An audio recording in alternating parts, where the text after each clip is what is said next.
Hi, are you planning a family trip to Orlando and trying to decide where to stay? Well, keep watching because I'm going to help you unpick some of the options and help you decide which will be the best area or location for you and your family. My name's Sarah and this is Mini Travellers. I've been planning trips to Orlando for over 24 years. We have stayed in lots of different locations for lots of different reasons, and I want to share not my experience with you, but I want to show you on maps where everything is so that you can get a bit of a picture in your mind of, okay, right, so what are my needs for my trip? Where do I need to be? How does that work? How does transport work? So we're going to look at some of those options today, and that might help you set a plan. Now, don't forget, if you were here for my introduction and episode 1, we have got a really great Disney and Universal planner. So I will drop the link for that down below. It's totally free to download, and it's just a great place to keep all your notes together and start the planning experience. And don't forget, if you were here last week, post-it notes, they are brilliant and helps you start to plan and structure your trip. All great ideas started on a post-it note, right? So there's a few things you need to consider first, and that is, I guess, the age of your family is somewhere to start, and also the size of your family. Karen, who is my partner here at Mini Travellers, she has 3 girls, so that means traveling as a family of 5 is completely different to traveling as we are a family of 4. So that's something that you've got to factor in. Whether you want to look at villas, is there accommodation for 5? It's expensive getting 2 rooms. So looking at, do you want a villa because you want somewhere for the kids to crash, or do you want a hotel because you like to go and have drinks and have somewhere to go out at night? What size is the accommodation? Is there a size that works for your family? A huge factor for us is transport, because my husband commutes to work. He doesn't want to drive when we go to Florida, and there's no way that I'm driving on the wrong side of the road. I'd forget. A lot of people embrace it. We've got lots of friends that will go. They'll hire a minivan or a car, and they've got those options, but we don't want to do that. So that's a really big factor. You've really got to decide, do you want transport options? Are you happy to get Ubers, or do you want to be in a place where everything's accessible and you can go between one park and the other easily with transport? So we'll look at that. And another factor is where you will spend most time, and actually that's not always the case. So we stayed at Universal on our last trip, and we will always stay at Universal now. It was my favorite place that I've ever stayed in Orlando. We spent 2 days in the parks, but we did go to Disney for 4 days, I think, because we had a week. We crammed it all into a week pre-cruise. So we did go backwards and forwards from Disney, didn't have transport, we just got Ubers. But we decided that actually, for many factors, which we'll look at today, that Universal for our family was the best option. So some of the options of getting about are hiring a car. When you hire a car, you've got things like, obviously you've got your hire car price, your gas prices, which they're not as expensive as here in the UK, but it's something you've still got to factor in, and the parking. And the parking in Disney and Universal is not cheap. For example, the Disney parks, you're looking at $30 a day. And at Universal, you're looking at $32. So that adds up if you're visiting the park several days. And we worked out, now there was 2 families, and we got a large Uber, so one that fit in, I think there were 6 of us. And we got an Uber to the park and back from Universal to Disney, which I'm going to show you in a minute on the map. And we were doing it for less than it would have cost us to park. And the Ubers are very efficient. We never struggled getting one, even when we came out after the parks. As long as you're out quick at the end of the night and book your Uber as you're running out the door, they're there, they're waiting. Also, you've got resorts that have got transport to and from the park. So we once stayed in Kissimmee, and it had a shuttle, I think what it was called then. So that went certain times in the morning. There was like so many, and certain times coming back at the end of the night. And what we often did was got the shuttle there in the morning and then got an Uber back at night. Or you stay in Universal and Disney and you use their transport and then just use Uber to go in between the park. Last week we looked at what parks to do and what time of day to do the park. So if you haven't seen that episode, do check it out. I'll link it above. So I thought long and hard to do this, and I think we're going to start with a map of International Drive. And then I've got the parks. We can see options and make a plan from there. So this is International Drive.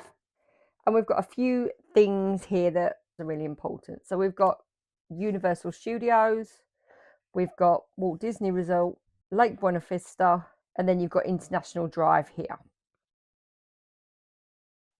Now, the reason that's important because these are the places you're going to spend your time. Now, you might want to go to SeaWorld. That's around here somewhere. Here you've got Celebration. But this helps you to start to decide to plan where you want to stay. So at Universal, you've got a really good selection of hotels, and then you've got your Disney hotels down here. But in between, you've also got lots of hotels. Plus, this is also Disney and this. So what we've got there is we've got our Disney parks, our Universal parks, International Drive, which is where lots of people do say we have stayed there. And then you've got villa locations all dotted around everywhere. So Windsor Hills here, which is a very popular one here. Celebration. You've got Kissimmee Old Town. So there's lots of places all around. What you need to do is look and think, right, okay, well, which one is for me? The very first time we went straight in the middle and stayed at International Drive, and we hired a car on that occasion, and then we were able to go backwards and forwards. And I guess it's almost impossible to decide where to stay until you need to know what you want. So here are the Disney parks, and we've got Magic Kingdom, we've got Epcot, Hollywood Studios and Animal Kingdom, and those are your main 4 parks. And now then you've got Downtown Disney, which is Disney Springs. I think this map must be quite an old map. You've got your Worldwide of Sports, you've got some of your water parks. Where are they? So one's here, and then you've got your boardwalk area, which is up around here. So in terms of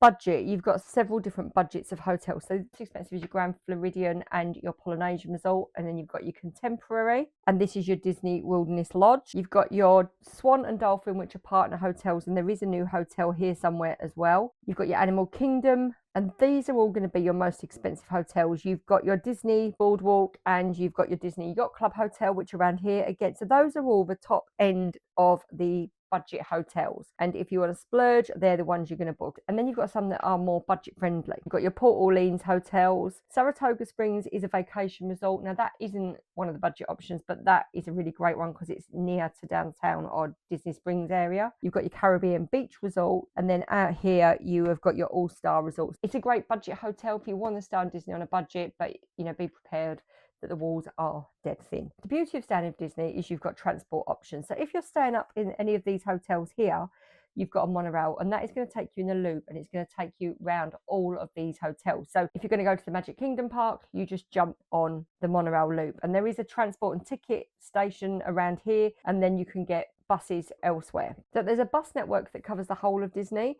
So it will go between all of the hotels, Disney Springs, the boardwalk area. So you can get around anywhere by bus, the bus network. And that's really effective, always going on. And if you're in the Hollywood Studios and Epcot area, you've also got a boat system so that you can get boats between the hotels. So that's really useful. There is also a Skyliner, and that goes between Epcot, Hollywood Studios. You've got your hotels down here and your Bay Lake Resort. So if you're going to stay at Disney all of the time, you're not going to step out of it, or maybe once or twice to go to Universal, but you want to really indulge yourself in the Disney magic, which, you know what, we did it when we stayed at Saratoga Springs and I loved it, not so much down here.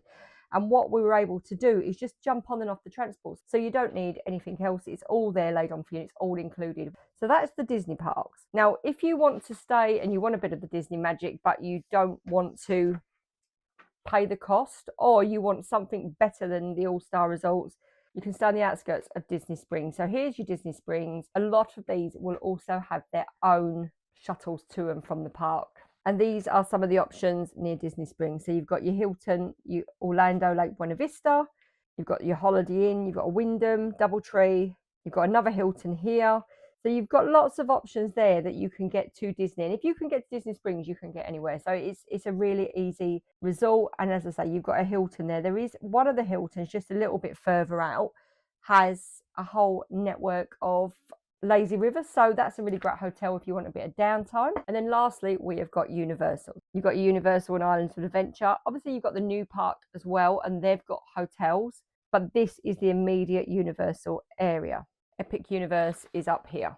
And at Universal, and again it works on budget, so they sort of come out further, and as the closer they get, the more expensive they are. And you've got several different levels. So you've got Endless Summer, Surfside and Dockside, and you've got Cabana Bay. And these are really popular with families. They've got big water slides and lazy rivers. There's lots going on and mega reasonable. So if that was something, if you were traveling on a budget to Disney, and your options this and All Stars Music Resort. So that's your sort of similar. I think these are newer and fresher And these are on the bus transport. So if you're going to Universal, you get the bus with those. Then you've got the Adventurer Hotel. Now, I didn't stay in there last time. I stayed next door. My friend stayed in there. But next time I go, I'm staying there because it's slightly cheaper than Sapphire Falls and it's super futuristic and it has lots of dining options. It's got pickup dining, but there's restaurants over here at Sapphire Falls. And these are steps between each other. You can get from one to the other in minutes. Now, this next is Sapphire Falls, and that sort of sits in the middle bracket. So you've got bottom bracket, then the next, and then you've got Sapphire Falls in the middle. Now, Sapphire Falls doesn't come with a fast pass to the Universal parks, where the more expensive hotels do. So that sort of sits in the middle bracket. We stayed there, absolutely loved it. Rather than having to get the Universal bus to the park, which takes you right outside and you walk through City Walk, which these hotels do, from Sapphire Falls you get on a boat and it just takes you down to City Walk and you walk straight into the park. So it's, for me, it was a perfect location, a great price and a lovely hotel with restaurants, and then you could walk over to Adventurer for dining options. Adventurer's also got a really cool rooftop restaurant. Now, we loved that, and bar the views were incredible, so I'll pop that at the side. Next along is Royal Pacific. So you can see there, that's near City Walk. You get on the boat to get down to the parks. Here you've got Portofino Bay, and here you've got Hard Rock. So with these three hotels, you are going to get the express pass, so that you get the fast pass for all of the rides included in the price of your hotel. You have to pay extra for your park ticket, but you've got those options. These are all on the river, so you just jump on the boat and you're at the parks. And I just can't even tell you how easy it is. And even from here, one night we did it in the morning because I didn't want to go at night in case there was crocodiles or alligators.